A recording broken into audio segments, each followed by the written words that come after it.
প্রথম ব্যাচের কাটলেট গুলো লাল করে ভেজে নিয়েছি, এবার এগুলোকে তুলে নেব। ইয়েস, দেখুন কাটলেট গুলো দেখতে কতটা সুন্দর হয়েছে, খেতে কিন্তু এর থেকেও বেশি সুন্দর। চিড়ের কাটলেট বলে কথা, বোঝাই যাচ্ছে না এটা চিড়ের কাটলেট, বোঝা যাচ্ছে? না না না। নমস্কার বন্ধুরা, সানার কিচেনে আপনাদের সবাইকে স্বাগত। আজ আবার চলে এসেছি আপনাদের সঙ্গে একটি মুখরোচক রেসিপি শেয়ার করতে। আজকে বানাবো চিড়ের কাটলেট। এই চিড়ের কাটলেটটা খেতে দারুণ লাগে, সন্ধেবেলা চায়ের সঙ্গে অথবা এমনিও স্ন্যাক্স হিসেবে আপনারা এই চিড়ের কাটলেটটা খেতে পারেন। চলুন তাহলে রেসিপিটা শুরু করি। আর পুরো রেসিপিটা দেখার অনুরোধ রইল। রেসিপি ভালো লাগলে চ্যানেলটি সাবস্ক্রাইব করে পাশে থাকা বেল আইকনটি ক্লিক করে দেবেন। আর সেই সাথে যারা ফেসবুক পেজে দেখছেন তারা অবশ্যই ফেসবুক পেজটি ফলো করে দেবেন। প্রথমেই আমি চিড়েটাকে ধুয়ে ভালো করে জলটাকে ঝরিয়ে নেব।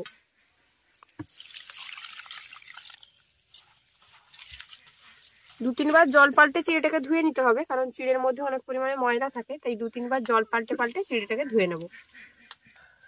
চিড়েটাকে ভালো করে ধুয়ে নিয়েছি, এবার অল্প পরিমাণে জল দিয়ে চিড়েটাকে 3 থেকে 4 মিনিট একটু ভিজিয়ে রাখবো।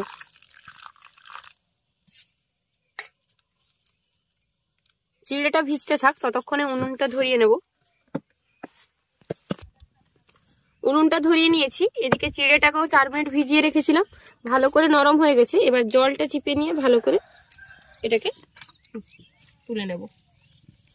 কড়াই গরম করে নিয়েছি, এবার কড়াইয়ের মধ্যে দিয়ে দিচ্ছি সাদা তেল।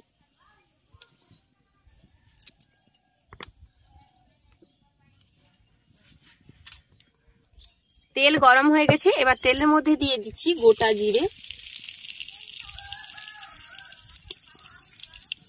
20 সেকেন্ড মতো জিরেটাকে ভেজে নেওয়ার পর এর মধ্যে দিয়ে দেবো কুচিয়ে রাখা পেঁয়াজ আর কাঁচা লঙ্কা। ঝালটা আপনারা পছন্দ মতো ব্যবহার করবেন, যতটা ঝাল খেতে পছন্দ করেন ততটা ব্যবহার করবেন।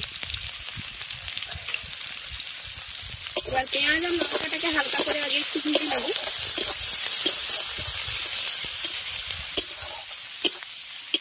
এবার আমি এর মধ্যে কিছু মশলা দিয়ে দেব। দিয়ে দিচ্ছি হলুদের গুঁড়ো,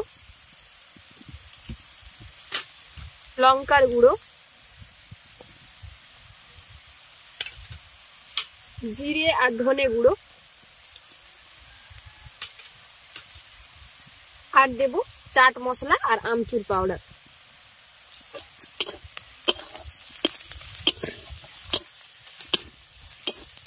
তিরিশ সেকেন্ডের মতো মশলাগুলো ভেজে নেওয়ার পর আগে থেকে যে চিড়েটা জল চিপে বের করে রেখেছিলাম সেটা এর মধ্যে দিয়ে দেবো।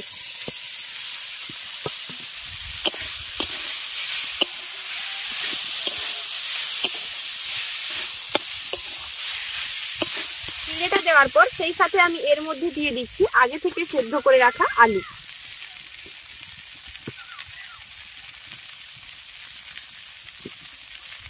আর দেব ধনেপাতা কুচি। সুন্দর লাগছে। সেই সাথে দিয়ে দেব স্বাদ মতো লবণ।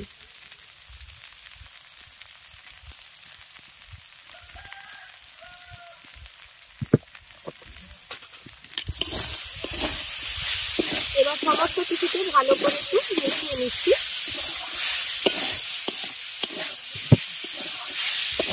মিশিয়ে নেওয়ার পর সবশেষে এর মধ্যে দিয়ে দিচ্ছি সামান্য একটু পরিমাণে চিনি। একটু মিষ্টি দিলে কাটলেটটা খেতে খুব ভালো লাগে, তবে আপনারা যদি মিষ্টি অপছন্দ করেন সেক্ষেত্রে নাও দিতে পারেন।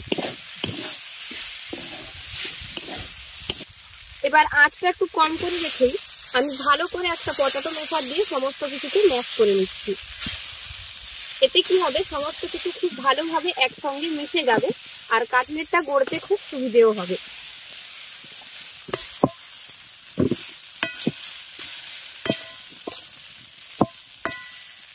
আমাদের চিড়ের কাটলেটের পুর একদম রেডি। এবার এটাকে একটা পাত্রে নামিয়ে নিচ্ছি।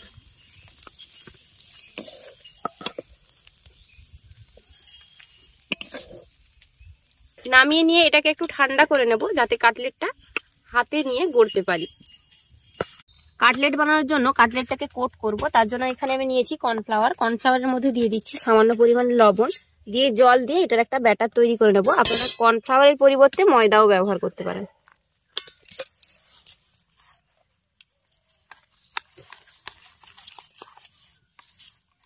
ব্যাটারটাকে ভালো করে ফেটিয়ে নিয়েছি। ব্যাটারটা বেশি ঘনও করা যাবে না, আবার বেশি পাতলাও করা যাবে না।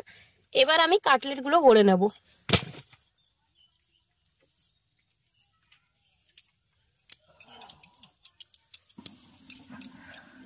কাটলেট গুলো আপনারা আপনাদের পছন্দ মতো শেপে বানাতে পারেন।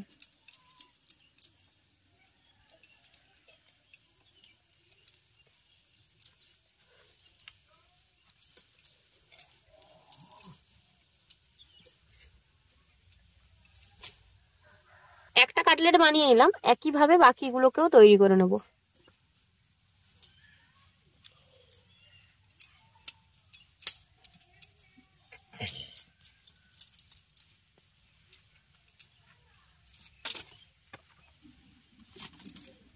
সমস্ত কাটলেট গুলো গড়ে নিয়েছি, এবার এগুলোকে কোট করব। প্রথমে আমি যে কর্নফ্লাওয়ারের ব্যাটারটা বানিয়েছি সেটার মধ্যে ভালো করে একটু আগে কোট করে নেব, তারপর দিয়ে দেব বিস্কুটের গুঁড়োর ওপরে।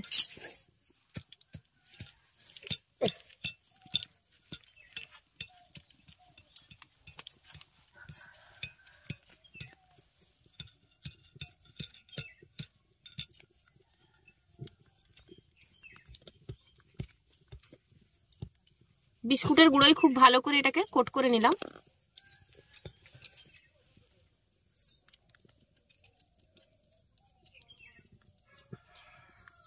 আমাদের একটা কাটলেট রেডি। একইভাবে কর্নফ্লাওয়ারের ব্যাটারে ডুবিয়ে নেওয়ার পর এটাকে বিস্কুটের গুঁড়োয় কোট করে নেব।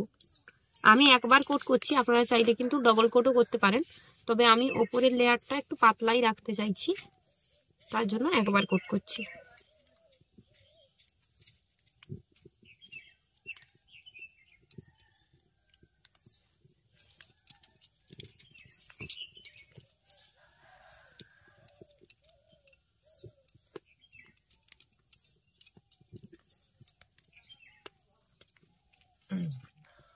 একইভাবে সমস্ত কাটলেট গুলোকে কোট করে নেব।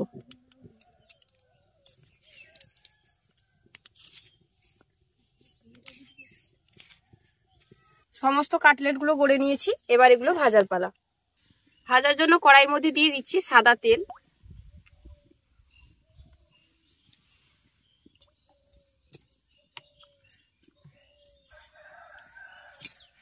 এবার কাটলেট গুলোকে ভেজে নেব।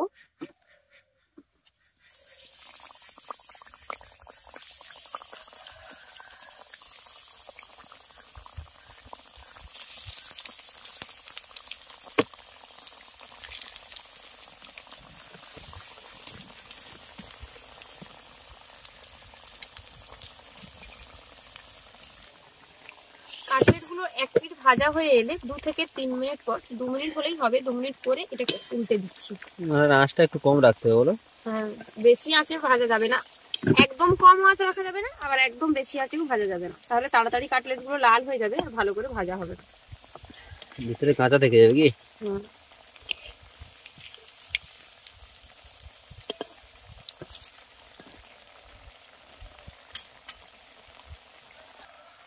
প্রথম ব্যাচের কাটলেট গুলো লাল করে ভেজে নিয়েছি, এবার এগুলোকে তুলে নেব। ইয়েস। দেখুন কাটলেট গুলো দেখতে কতটা সুন্দর হয়েছে, খেতে কিন্তু এর থেকেও বেশি সুন্দর। চিড়ের কাটলেট বলে কথা। বোঝাই যাচ্ছে না এটা চিড়ের কাটলেট, বোঝা যাচ্ছে? না না না, কোনো কিছুতেই বুঝতে পারবে না, খেলে বুঝতে হয়তো পারতে পারে। একইভাবে বাকি কাটলেট গুলোকেও ভেজে নেব।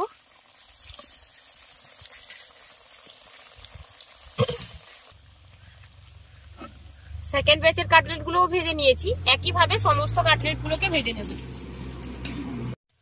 গরম গরম চিড়ের কাটলেট একদম রেডি। এই চিড়ের কাটলেট খেতে দারুণ লাগে আর বানানো তো খুবই সহজ। আপনারা যে কোনো দিন এই কাটলেটটা বানিয়ে খেতে পারেন, আর বানালে অবশ্যই কমেন্ট করে জানাবেন কেমন হয়েছিল। আমাদের আজকের এই রেসিপিটা আপনাদের কেমন লাগলো অবশ্যই কমেন্ট করে জানাবেন। ভালো লাগলে বরাবরের মতো ভিডিওটিতে একটি লাইক করে আপনার ফ্রেন্ডস এবং ফ্যামিলির সঙ্গে ভিডিওটা শেয়ার করার অনুরোধ রইল। আর যেসব বন্ধুরা এখনো চ্যানেলটি সাবস্ক্রাইব করেনি প্লিজ চ্যানেলটি সাবস্ক্রাইব করে নেবেন। সেই সাথে যারা ফেসবুক পেজে দেখছেন তারা অবশ্যই ফেসবুক পেজটি ফলো করে নেবেন। আর যেসব বন্ধুরা এত সুন্দর সুন্দর কমেন্ট করে আমাদেরকে উৎসাহিত করেন তাদেরকে অসংখ্য ধন্যবাদ জানাচ্ছি, কারণ আপনাদের এত সুন্দর সুন্দর কমেন্টই আমাদেরকে উৎসাহিত করে নতুন ভিডিও তৈরি করার জন্য। চলুন এবার কাটলেটটা আগে টেস্ট করা যাক। সসের মধ্যে ডুবিয়ে ভালো করে একটু ট্যাপ করে নিতে হবে। গরম আছে কিন্তু, ভেবে চিন্তে কাটছে গরম আছে বলে।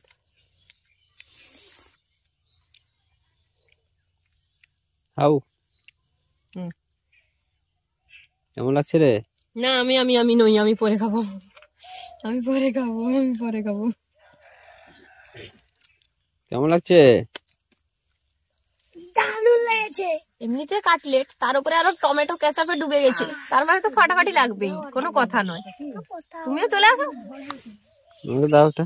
নাও নাও, আমি বসে আছি দুদিক থেকে কাটলেট নিয়ে, এরা খেয়ে যাচ্ছে।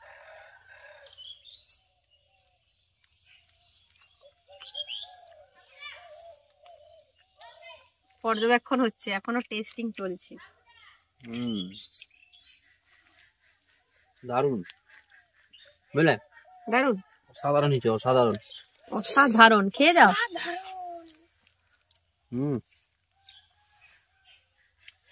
অসাধারণ হয়ে যায়। আপনারাও একবার বাড়িতে এইভাবে ট্রাই করে দেখবেন, খুব সুন্দর লাগছে। আর কি বলবো,